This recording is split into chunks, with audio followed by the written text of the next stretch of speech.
ओम शांति। 17 दिसंबर 1984 की अव्यक्त मुरली। हेडिंग है व्यर्थ को समाप्त करने का साधन, समर्थ संकल्पों का खजाना, ज्ञान मुरली। सर्व समर्थ बाप दादा बोले, आज बाप दादा संगम युगी अलौकिक रूहानी महफिल में मिलन मनाने आए हैं। यह रूहानी महफिल, रूहानी मिलन सारे कल्प में अभी ही कर सकते हो। आत्माओं से परम आत्मा का मिलन, यह श्रेष्ठ मिलन सतयुगी सृष्टि में भी नहीं होगा। इसलिए इस युग को महान युग, महामिलन का युग, सर्व प्राप्तियों का युग, असंभव से संभव होने का युग, सहज और श्रेष्ठ अनुभूतियों का युग, विशेष परिवर्तन का युग, विश्व कल्याण का युग, सहज वरदानों का युग कहा जाता है। ऐसे युग में महान पाठधारी तुम आत्माएं हो। ऐसा महान नशा सदा रहता है। सारी विश्व जिस बाप को एक सेकेंड की झलक देखने की चातक है, उस बाप के सेकंड में अधिकारी बनने वाले हम श्रेष्ठ आत्माएं हैं। यह स्मृति में रहता है। यह स्मृति स्वतः ही समर्थ बनाती है। ऐसी समर्थ आत्माएं बने हो। समर्थ अर्थात व्यर्थ को समाप्त करने वाले। व्यर्थ है तो समर्थ नहीं। अगर मनसा में व्यर्थ संकल्प है तो समर्थ संकल्प ठहर नहीं सकते। व्यर्थ बार बार नीचे ले आता है। समर्थ संकल्प समर्थ बाप के मिलन का भी अनुभव कराता, माया जीत भी बनाता, सफलता स्वरूप सेवाधारी भी बनाता। व्यर्थ संकल्प सदा उत्साह उमंग को समाप्त करता है। वह सदा क्यों क्या की उलझन में रहता, इसलिए छोटी छोटी बातों में स्वयं से दिल शिकस्त रहता। व्यर्थ संकल्प सदा सर्व प्राप्तियों के खजाने को अनुभव करने से वंचित कर देता। व्यर्थ संकल्प वाले के मन की चाहना व मन की इच्छाएं बहुत ऊंची होती हैं। यह करूंगा, यह करूं, यह प्लान बहुत तेजी से बनाते अर्थात तीव्र गति से बनाते हैं। क्योंकि व्यर्थ संकल्पों की गति फास्ट होती है, इसलिए बहुत ऊंची ऊंची बातें सोचते हैं। लेकिन समर्थ न होने के कारण प्लान और प्रैक्टिकल में महान अंतर हो जाता है। इसलिए दिल शिकस्त हो जाते हैं। समर्थ संकल्प वाले सदा जो सोचेंगे वह करेंगे। सोचना और करना दोनों समान होगा। सदा धैर्यवत गति से संकल्प और कर्म में सफल होंगे। व्यर्थ संकल्प तेज तूफान की तरह हलचल में लाता है। समर्थ संकल्प सदा बहार के समान हरा भरा बना देता है। व्यर्थ संकल्प एनर्जी अर्थात आत्मिक शक्ति और समय गंवाने के निमित्त बनता है। समर्थ संकल्प सदा आत्मिक शक्ति अर्थात एनर्जी जमा करता है, समय सफल करता है। व्यर्थ संकल्प रचना होते हुए भी व्यर्थ रचना आत्मा रचता को भी परेशान करती है। अर्थात मास्टर सर्वशक्तिवान समर्थ आत्मा की शान से परे कर देती है। समर्थ संकल्प से सदा श्रेष्ठ शान के स्मृति स्वरूप रहते हैं। इस अंतर को समझते भी हो, फिर भी कई बच्चे व्यर्थ संकल्पों की शिकायत अभी भी करते हैं। अब तक भी व्यर्थ संकल्प क्यों चलता? इसका कारण जो बाप दादा ने समर्थ संकल्पों का खजाना दिया है वह है ज्ञान की मुरली। मुरली का एक एक महावाक्य समर्थ खजाना है। इस समर्थ संकल्प के खजाने का महत्व कम होने के कारण समर्थ संकल्प धारण नहीं होता तो व्यर्थ को चांस मिल जाता है। हर समय एक एक महावाक्य मनन करते रहें तो समर्थ बुद्धि में व्यर्थ आ नहीं सकता है। खाली बुद्धि रह जाती है, इसलिए खाली स्थान होने के कारण व्यर्थ आ जाता है। जब मार्जिन ही नहीं होगी तो व्यर्थ आ कैसे सकता? समर्थ संकल्पों से बुद्धि को बिजी रखने का साधन नहीं आना, अर्थात व्यर्थ संकल्पों का आह्वान करना। बिजी रखने के बिजनेसमैन बनो, दिन रात इन ज्ञान रत्नों के बिजनेसमैन बनो। न फुर्सत होगी, न व्यर्थ संकल्पों को मार्जिन होगी। तो विशेष बात, बुद्धि को समर्थ संकल्पों से सदा भरपूर रखो। उसका आधार है रोज की मुरली सुनना, समाना और स्वरूप बनना। यह 3 स्टेजेस हैं। सुनना बहुत अच्छा लगता है, सुनने के बिना रह नहीं सकते, यह भी स्टेज है। ऐसे स्टेज वाले सुनने के समय तक सुनने की इच्छा, सुनने का रस होने के कारण उस समय तक उसी रस की मौज में रहते हैं, सुनने में मस्त भी रहते हैं। बहुत अच्छा, यह खुशी से गीत भी गाते हैं। लेकिन सुनना समाप्त हुआ तो वह रस भी समाप्त हो जाता है। क्यों? क्योंकि समाया नहीं। समाने की शक्ति द्वारा बुद्धि को समर्थ संकल्पों से संपन्न नहीं किया तो व्यर्थ आता रहता है। समाने वाले सदा भरपूर रहते हैं, इसलिए व्यर्थ संकल्पों से किनारा रहता है। लेकिन स्वरूप बनने वाले शक्तिशाली बन औरों को भी शक्तिशाली बनाते हैं, तो वह कमी रह जाएगी। व्यर्थ से तो बचते हैं, शुद्ध संकल्पों में रहते हैं, लेकिन शक्ति स्वरूप नहीं बन सकते। स्वरूप बनने वाले सदा संपन्न, सदा समर्थ, सदा शक्तिशाली किरणों द्वारा औरों के भी व्यर्थ को समाप्त करने वाले होते हैं। तो अपने आप से पूछो कि मैं कौन हूं? सुनने वाले, समाने वाले व स्वरूप बनने वाले। शक्तिशाली आत्मा सेकेंड में व्यर्थ को समर्थ में परिवर्तन कर देती है। तो शक्तिशाली आत्माएं हो ना, तो व्यर्थ को परिवर्तन करो। अभी तक व्यर्थ में शक्ति और समय गंवाते रहेंगे तो समर्थ कब बनेंगे? बहुत काल का समर्थ ही बहुत काल का संपन्न राज्य कर सकता है। समझा? अभी अपने समर्थ स्वरूप द्वारा औरों को समर्थ बनाने का समय है। स्व के व्यर्थ को समाप्त करो। हिम्मत है ना? महाराष्ट्र वाले आए हैं तो हिम्मत भी महान है ना?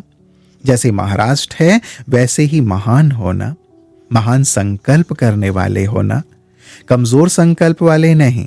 संकल्प किया और हुआ, इसको कहते हैं महान संकल्प। ऐसे महान आत्माएं हो ना। और पंजाब वाले क्या सोचते हैं? पंजाब के बहादुर हैं ना, माया की शक्ति वाले गवर्नमेंट को ललकार कर रहे हैं। ईश्वरीय शक्ति वाले माया को ललकार कर रहे हैं। माया को ललकार करने वाले हो ना, घबराने वाले तो नहीं हो ना।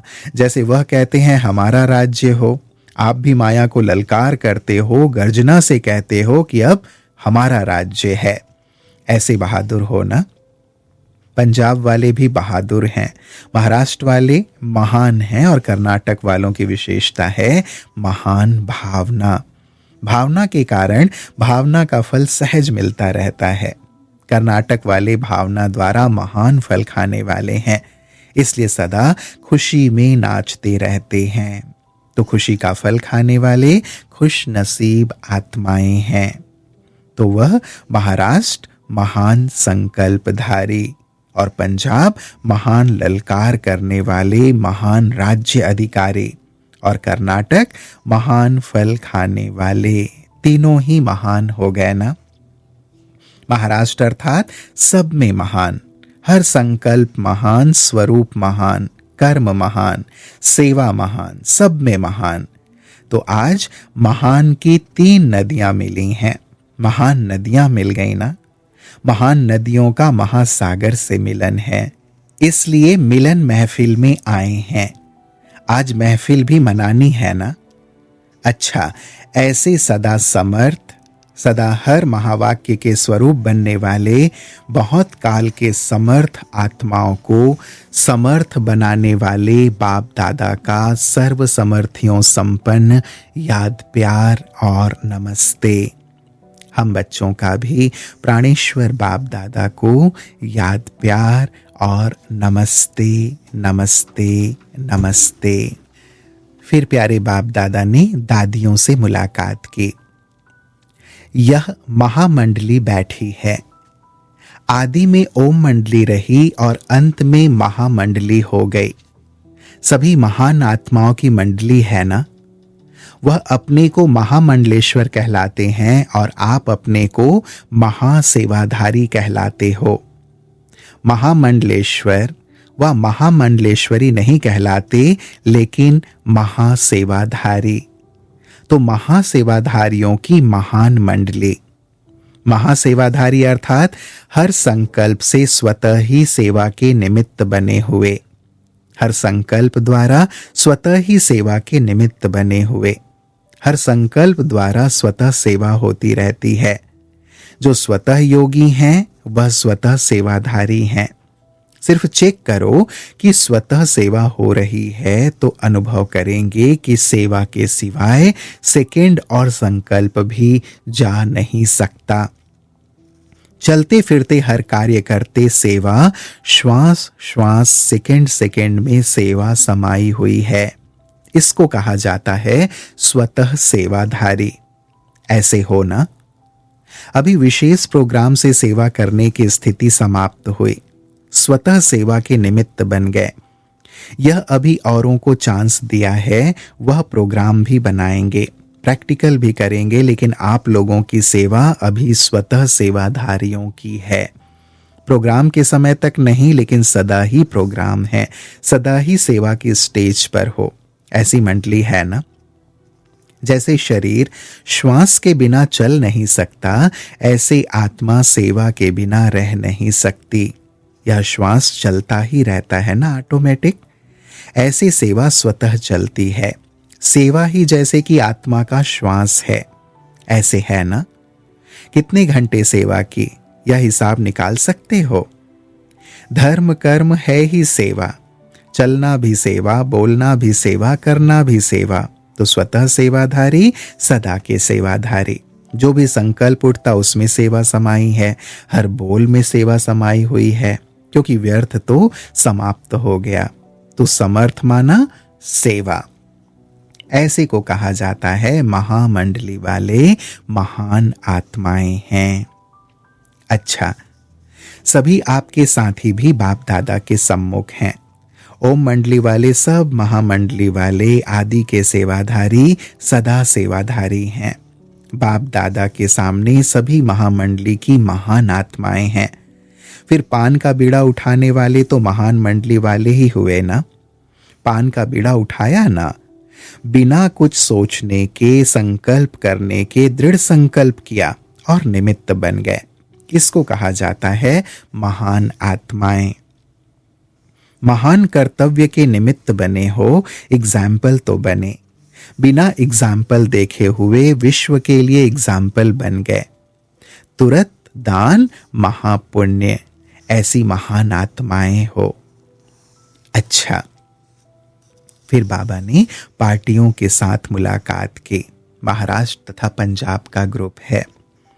पहला ग्रुप, आप सब बच्चे निर्भय हो ना। क्यों?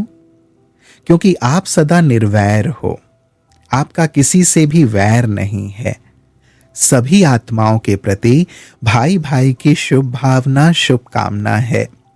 ऐसी शुभ भावना कामना वाली आत्माएं सदा निर्भय रहती हैं, भयभीत होने वाले नहीं।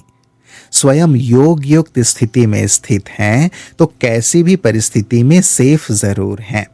तो सदा सेफ रहने वाले हो ना।